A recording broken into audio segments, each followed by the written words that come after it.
Do you have one of those cups in your unfinished cup pile that just didn't turn out how you wanted it to do? Well, I have one of those. This is my ugly cup that I didn't like. I didn't want to strip it because stripping cups to me is a pain in the butt. I did sand this line down the cup and tried to peel off the epoxy, which somebody said on YouTube was so easy, but for me it wasn't. I have all these little chipped areas. But I'm going to show you how I turned this ugly cup into a beautiful piece of art with very little effort, very little fuss, and we're going to do that right now. If you have any bumps on your cup, you want to just kind of sand them off. What I'm going to do is put a thin layer of epoxy on this cup, and I'm going to choose some fine glitters that kind of match the color that the cup already is, so that I don't have to paint it again. So I'm putting down some purples, some pinks, and I am not going to use any chunky glitter. So you have to remember that this cup is already half done, so it already has some layers of epoxy on it.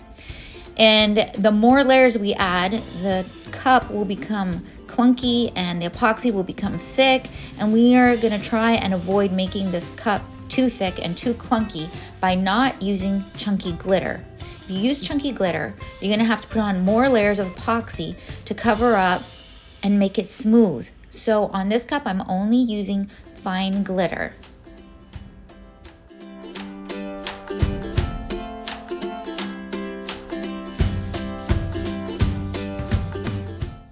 You can see that I'm just randomly placing glitter any place on the cup, and for this technique, that's how you do it.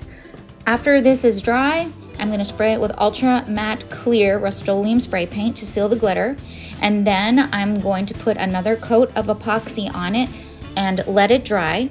When that is dry, I'm going to sand it and I'm going to clean up the edge, and I'm going to get it ready to put on a final layer of epoxy, which I will do the mica swirl or Milky Way in.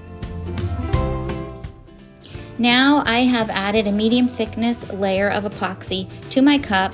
I've set aside a little bit of epoxy in each of these 3 medicine cups and added some mica. That's a plum dusk. I've added a raspberry and a pearly white. These micas are all from Brambleberry. I'm a soap maker, so I use the same micas on my epoxy creations as I do in my soap, and it works great. So I put the epoxy on, and now I'm starting to put layers of pearly white on it. I'm taking the popsicle stick and I'm kind of turning it as I'm putting the lines down of the white mica. After adding a few lines of white pearly mica, I'm going to hit it with my heat gun, and I'm going to kind of try to get some movement in the white pearly mica. Your fingers are a great tool to wipe away big blobs where you don't want them. I think sometimes we feel like we can't touch our cup with our fingers, but actually your finger is a great tool. I wipe it off with my finger, and then I have a baby wipe on the side that I wipe my finger off so that I can continue to touch my tools. I also take the stick sometimes and just kind of put some lines to put some separation where some big blobs of mica are, because I still really want to see the glitter underneath the mica powder.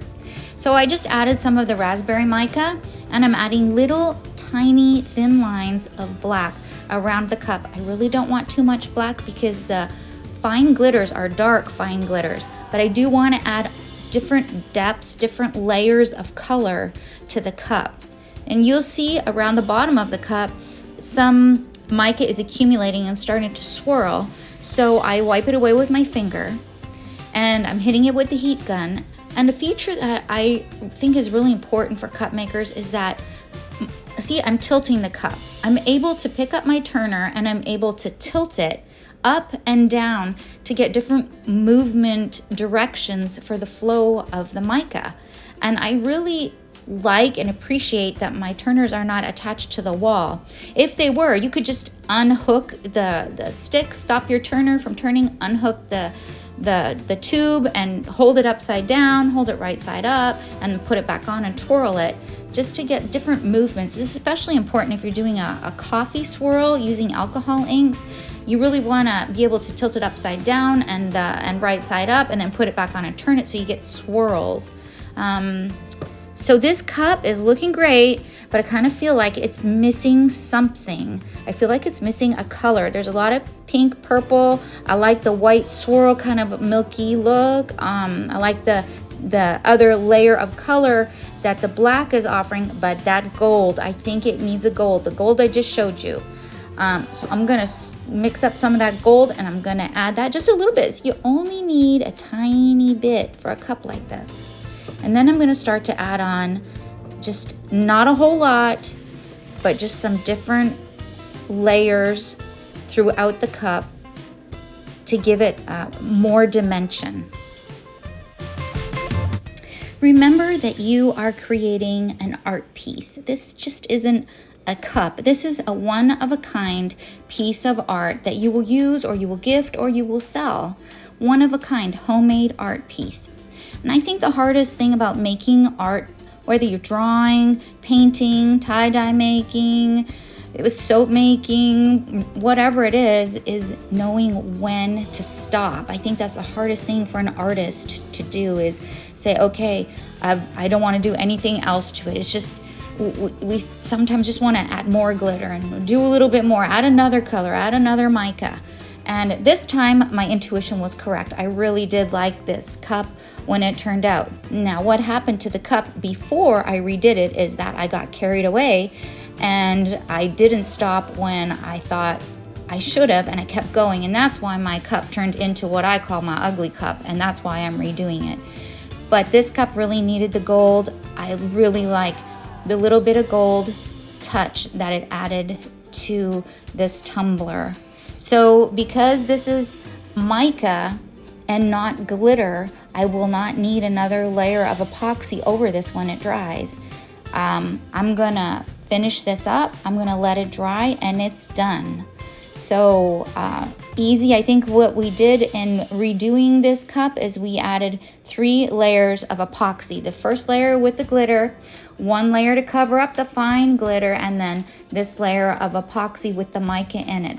I'm not gonna put a decal on this, because if I do, I'm gonna have to add 1 or 2 more layers of epoxy to smoothen out the decal.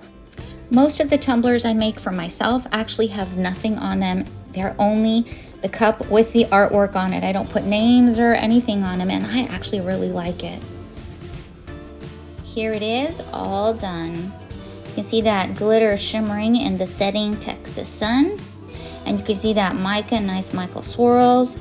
You can see that this cup has been totally transformed into something that now when I look at it, I have nice, warm, fuzzy feelings. I'm proud of it, and it's a beautiful piece of art. I want to encourage you to check out my Etsy store. I'll put the link below. God bless you guys, and happy creating.